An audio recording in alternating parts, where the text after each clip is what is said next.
नमस्कार दोस्तों, कैसे हैं आप लोग। यूनिवर्सल टारगेट में आप लोगों का स्वागत है। तो आइए दोस्तों, आज हिस्ट्री की जो हमारी वीडियो है मगध साम्राज्य, जैसा कि हमने आपको पिछली वीडियो में बताया था कि 16 महाजनपदों की जो लिस्ट थी, अंगुत्तर निकाय जो कि बौद्ध ग्रंथ था, भगवती सूत्र जो कि जैन ग्रंथ था, ठीक है। ये प्रमाण जो 16 महाजनपद के ये प्रमाण थे, आपको इन दोनों ग्रंथों से मिला था। उसमें सबसे 16 महाजनपद में सबसे शक्तिशाली जो महाजनपद था वो मगध था। तो आज हम मगध की ही बात करेंगे कि मगध क्यों शक्तिशाली था, उसका कारण क्या था। यहाँ से क्वेश्चन बनते हैं, मेंस में भी लिखने के लिए ऐसे क्वेश्चन बन जाते हैं। तो जैसा कि मैं छोटे से मैप के माध्यम से आपको बताने की कोशिश करूँगा। यहाँ पे आप देख रहे होंगे, मैं छोटा सा एक मैप बना रहा हूँ इंडिया का। ये भारत का मैप आप देख रहे हैं, और इस मैप में आपको थोड़ा सा दर्शाने की कोशिश करेंगे। ये भारत का मैप देख रहे हैं। खास तौर से आप देखेंगे यहाँ पे गंगा और सोन का यहाँ पे संगम था, ठीक है। तो यहाँ से कोई आक्रमण कर नहीं सकता था, ठीक है, क्योंकि यहाँ पे बड़ी दो नदियाँ थीं। और इधर से आप बंगाल की खाड़ी जानते हैं, तो ये बीच में अपना मगध साम्राज्य था, ठीक है। तो कहीं से भी आक्रमण होने की संभावना नहीं थी। इसके वजह से मगध साम्राज्य एक मजबूती में अपने प्रस्तुत हुआ और सबसे शक्तिशाली बनना। और या जैसा कि आप जानते भी हैं कि मगध साम्राज्य एक बहुत शक्तिशाली साम्राज्य था। इसी को आज हम पढ़ेंगे। इस मगध साम्राज्य में से कुछ ऐसे पोर्शन जो उठ के आते हैं, जैसे मगध साम्राज्य में हर्यक वंश का आप नाम सुने होंगे। तो हर्यक वंश से भी एक पहले वंश एक आता, उसकी मैं चर्चा करूं, उसके बाद मैं इस पे आऊँगा। बृहद्रथ वंश का नाम आप सुने होंगे, ठीक है। बृहद्रथ वंश जिसमें एक उसका पुत्र था जरासंध, ठीक है। और जो ये आपका बृहद्रथ था, तो बृहद्रथ किसका पुत्र था ये भी क्वेश्चन पूछा जाता है। तो सूत का पुत्र था, जबकि इसका पुत्र कौन था, तो जरासंध था। जैसा कि आप जानते हैं कि दो पत्नियां थीं बृहद्रथ की, और इन्हें संतान उत्पन्न नहीं हो रही थी, ठीक है। तो बृहद्रथ की जब संतान उत्पन्न नहीं हो रही थी, तो बृहद्रथ ने क्या किया कि एक बहुत बड़ा यज्ञ करवाया, और उस यज्ञ में दर्शन पाया एक राक्षस का, ठीक है। एक राक्षस का दर्शन पाया, और उस राक्षस, किसी किताब में राक्षस है, किसी किताब में राक्षसिन लिखा गया है, ठीक है। तो ये बात आप ध्यान देंगे। उस राक्षस ने इन्हें एक फल दिया और बोला कि इस फल को अपनी पत्नियों को खिला दीजिए, ठीक है, और पत्नी को खिला देंगे तो आपको एक पुत्र जन्म लेगा।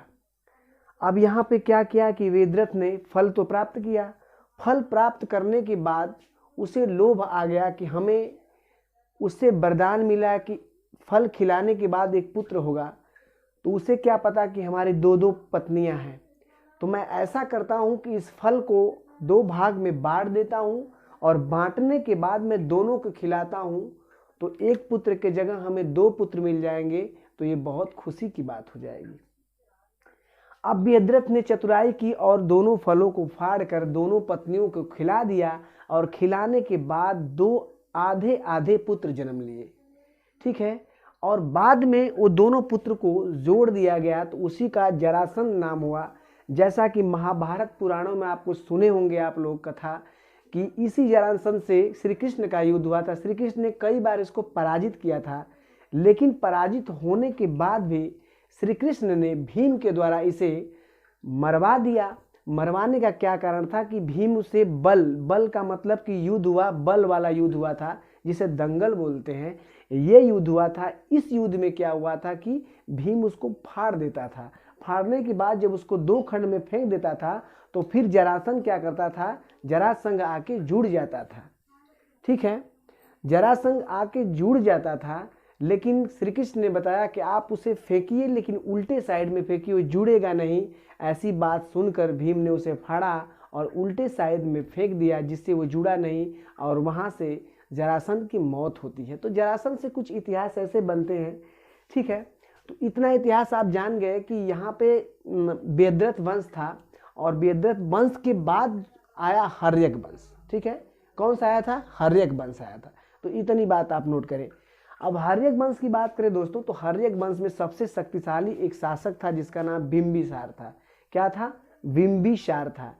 आप डेट याद करेंगे, 544 बीसी से 492 बीसी का ये कार्यकाल इसका है। ठीक है। राजधानी इसने किसको बनाया था? राजगृह को। किसको बनाया था? राजगृह को। और जो कि आप व्यद्रथ वंश था उसने किसको बनाया था? गिरिव्रज को बनाया था। ठीक है। तो गिरिव्रज, राजगृह, पाटलिपुत्र ये मगध साम्राज्य में ही देखने को आपको मिल जाएंगे। तीनों राजधानी 3 जगह चेंज की गई है। उसके बाद अगले पॉइंट देखते हैं। कौशल राजा की पुत्री थी। ठीक है। कौशल राजा की एक पुत्री थी जिसका नाम क्या था? महाकौशला देवी। चेतक की एक पुत्री थी जिसका नाम चेलना था। और मद्र की एक राजकुमारी थी जिसका नाम खेमा था। तो खेमा, चेलना और कौशल से क्या किया था? बिंबिसार शादी किया था। यानी इसकी पत्नियां कितनी थी? 3 थी। ये बात आप नोट कर लेंगे। तो क्वेश्चन बनता है कि इसका एक बिंबिसार का पुत्र था और पुत्र किससे जन्म लिया था? तो अजातशत्रु ने जन्मा था चेलना। चेलना किसकी? चेतक की एक पुत्री थी चेलना, और उसी से क्या हुआ कि अजातशत्रु का जन्म हुआ था। तो ये 3-4 पॉइंट आप नोट कर ले। आगे देखते हैं। आगे पॉइंट जो है आप देखेंगे यहाँ पे पॉइंट आपको करवाते हैं। जीवक एक वैद्य था जो बिंबिसार के दरबार में रहता था। जीवक क्या था? एक वैद्य था जो बिंबिसार के दरबार में रहता था। इसने बुद्ध की सेवा की थी। देखिए, बिंबिसार के कार्यकाल में ही बुद्ध जो अपने जंगलों में भटकते रहते थे, सन्यासी बने हुए थे, उसी कार्यकाल में क्या हुआ कि बुद्ध की सेवा किसने किया था? तो इस बिंबिसार का वैद्य ने किया था। ठीक है। आगे देखिए, बिंबिसार एक शक्तिशाली शासक था। जैन धर्म में इसे श्रणिक कहा जाता है। ठीक है। जैन धर्म में इसे क्या कहा जाता है? श्रणिक कहा जाता है। ये पॉइंट आप नोट करेंगे। आगे देखिए, मगध की वास्तविक सूत्रता अवंती से भी, जिसकी राजधानी उज्जैन थी, उसके राजा प्रचंडदूत ने महासेन का बिंबिसार से युद्ध किया था। देखिए यहाँ पे क्या है, मतलब आपको मेन पोर्शन आपको बताते हैं कि इसमें मगध जो था, मगध का एक शत्रु था। ठीक है। अवंती का। ठीक है। और इसने क्या किया? उज्जैन से इसने प्रचंड, ये देखिए प्रचंड प्रदोत था और महासेन का बिंबिसार से युद्ध किया गया था। ठीक है। तो मतलब कि बिंबिसार से किसका युद्ध हुआ था? यहाँ प्रचंड प्रदोत का युद्ध हुआ था, परंतु दोनों अंत में मित्र बन गए थे। ठीक है। यही पॉइंट आपको नोट करना है, ये वाली पॉइंट और ये पॉइंट। ठीक है। राजधानी उज्जैन थी, तो इन दोनों ने क्या किया? दोनों में युद्ध हुआ था, लेकिन दोनों में संधि हो गई, यानी मित्र बन गए थे। ठीक है। आगे देखते हैं। जब प्रचंड, देखिए चंड प्रदोत को पीलिया रोग हो गया था, तब बिंबिसार अवंती के अनुरोध पर उसने अपने राजवैद्य को जीवक को बिंबिसार अवंती के अनुरोध पर अपने जीवक को उज्जैन भेजा था। यानी कि ये जो चंड प्रदोत था, इसको पीलिया रोग हो गया था, तो उसके संवेदना में क्या किया था कि बिंबिसार ने अपने वैद्य को उसके पास भेजा था। तो ये पॉइंट आप नोट कर लेंगे। बिंबिसार ने अपने अंग देश से शासक ब्रह्मदत्त को पराजित कर उसे अपने राज्य में मिला लिया था। ठीक है। ब्रह्मदत्त को क्या किया था? पराजित किया था। और बिंबिसार ने अपने राज्य में किसको मिला लिया था?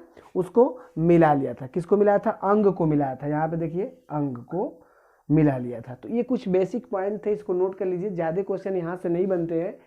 आगे देखते हैं। अजातशत्रु का कार्यकाल 492 से 460 बीसी के कार्यकाल। ठीक है। ठीक है। तो ये देखेंगे आप, यहाँ से क्या क्वेश्चन बनते हैं इसे आप ध्यान दे लेंगे। देखिए 492 से 460 बीसी क्या है? इसने वैशाली और कौशल को हराकर राज्य में मिला लिया था। देखिए क्वेश्चन पूछा जाएगा कि हर्यक वंश में कौन सा ऐसा शासक था जिसने कौशल को और वैशाली को हराकर राज्य में मिला लिया था? तो वो कोई नहीं था, अजातशत्रु था। ठीक है। कौन था? अजातशत्रु था। और आप जानते भी हैं कि मगध साम्राज्य को पितृहत्या वंश के नाम से जानता है कि अपने पति का सभी लोग अपने पिता का सभी लोगों ने हत्या करके राजगद्दी पर बैठे थे। ठीक है। आगे देखिए, अजातशत्रु ने अपने पिता बिंबिसार की हत्या कर सिंहासन पर बैठा था। ये आप जान गए, मैंने पहले ही पॉइंट बता दिया। इसलिए इसे पितृहंता भी कहते हैं और कुड़िक भी कहा जाता है। कुड़िक किसको कहा जाता है? अजातशत्रु को कहा जाता है। आगे देखिए, यह बौद्ध एवं जैन दोनों मतों का पोषक था। इसने शासन काल में 8वें वर्ष, ठीक है, यह जैन धर्म का भी मानता था और बौद्ध धर्म को मानता था। इसलिए इसके शासन काल के 8वें वर्ष में, ठीक है, बुद्ध को महापरिनिर्वाण प्राप्त हुआ था। ठीक है। 8वें वर्ष में क्या हुआ था कि बुद्ध को महापरिनिर्वाण प्राप्त हुआ था। ठीक है। देखिए कुछ युद्ध इसने किया था, जैसे आप देख रहे हैं कि वैशाली और कौशल को हराकर राज्य में मिलाया था। तो देखिए महाशिला कंठक और रौस मुसल ऐसे हथियार का प्रयोग किया था। ठीक है, कौन सा, रौ मूसल। आगे देखिए, इसने राजगिरी को स्तूप का निर्माण कराया था और इसी के शासन काल में राजगिरी की सप्तकर्णी गुफा में प्रथम बौद्ध संगति का निर्माण हुआ था। ये पॉइंट आप नोट करेंगे। प्रथम बौद्ध संगति जो हुई थी अजातशत्रु के कार्यकाल में हुई थी और किस गुफा में पूछे, सप्तकर्णी गुफा में पूछा गया, तो क्वेश्चन कर लेंगे आप, ठीक है। आगे देखते हैं, इसने लिस्मियों में फूट डाला था। देखिए लिस्मी नरेश का जैसा आप नाम जानते हैं, तो इसमें फूट डाला और परास्त भी किया था, फूट डालकर परास्त भी किया था, और साथ में इसने पत्थर फेंकने वाले युद्ध का प्रयोग किया था। कौन से, पत्थर फेंकने वाले युद्ध का प्रयोग किया था। आगे देखते हैं, इसके पास ऐसा रथ था जिसमें गद्दा जैसा हथियार जुड़ा था। ये पॉइंट नोट करेंगे, इसके पास एक बहुत बड़ा रथ था जिसमें गद्दा पाइक हथियार जुड़ा था। आगे देखिए, अवंती का सामना करने के लिए राजगिरी की किलाबंदी करवाई थी। देखिए अवंती का सामना करने के लिए इसने क्या किया था कि राजगिरी का किया था, किलाबंदी करवाया था। देखिए ये पॉइंट कुछ यहाँ से अजातशत्रु के विषय में था, आप नोट कर लेंगे। अब देखिए, इसको मारने वाला, अजातशत्रु को मारने वाला कौन था, उदयन था। जैसे बिंबिसार को मारने वाला अजातशत्रु अपने पिता को ही मारकर गद्दी प्राप्त किए थे, उसी तरह सेम कंडीशन यहाँ पे हुआ था। इसने भी क्या किया कि अपने पिता को मारकर गद्दी पे बैठे थे। आगे देखते हैं, इसने पटना में गंगा और सोन के संगम पर किला बनवाया था। भाई पटना में ही गंगा और सोन थी और ये क्षेत्र थे, उस पर क्या करा था, इसने किला बनवाया था, ठीक है। आगे देखते हैं, मगध का साम्राज्य अब उत्तर में हिमालय से लेकर दक्षिण में छोटा नागपुर की पहाड़ियों तक फैला था। तो ये आप नोट कर लेंगे। उदयन के 3 पुत्र थे, कौन थे, अनिरुद्ध, मुंडक और नागदशक, ठीक है। नागदशक ही क्या था, अंतिम शासक था। उसके अपने पिता की हत्या की नई राजधानी पाटलिपुत्र बनवाया था। पाटलिपुत्र किसने बनवाया भाई, उदयन ने पाटलिपुत्र एक नई राजधानी दिया था और अपने पिता का हत्या करके। आगे देखते हैं, इसके पश्चात जनता ने इन पिताहंताओं को शासन से उतार कर शिशुनाग नामक एक योग्य अमात्य को राजा बनाया था और शिशुनाग वंश की नींव पड़ी थी। यानी कहने का मतलब ये है कि जनता ने क्या किया था कि यहाँ पे लास्ट जो आपका देख रहे हैं कि लास्ट में जो उदयन है, ठीक है, तो यहाँ पे नागदशक भी था, तो इनको हटाया, जनता ने हटाया। और उसमें वहाँ पे क्या हुआ था कि वहाँ पे एक शिशुनाग वंश के व्यक्ति थे, उनको वहाँ पर लाकर गद्दी पर बैठा दिया गया और यहीं से शिशुनाग वंश का प्रमाण मिलता है, ठीक है। तो ये आज की वीडियो रही, कुछ पॉइंटेड नोट किए हैं मैं, स्क्रीनशॉट ले लीजिएगा, ठीक है। स्क्रीनशॉट लेने के बाद इसको आप 2-4 बार रिवाइज करेंगे तो आप मगध साम्राज्य के बारे में विस्तृत जान जाएंगे। देखिए मगध साम्राज्य से पहले बृहद्रथ वंश आया था, जिसको बृहद्रथ साम्राज्य भी कह सकते हैं, जो कि बृहद्रथ का खुद संस्थापक था, ये आप नोट कर लेंगे।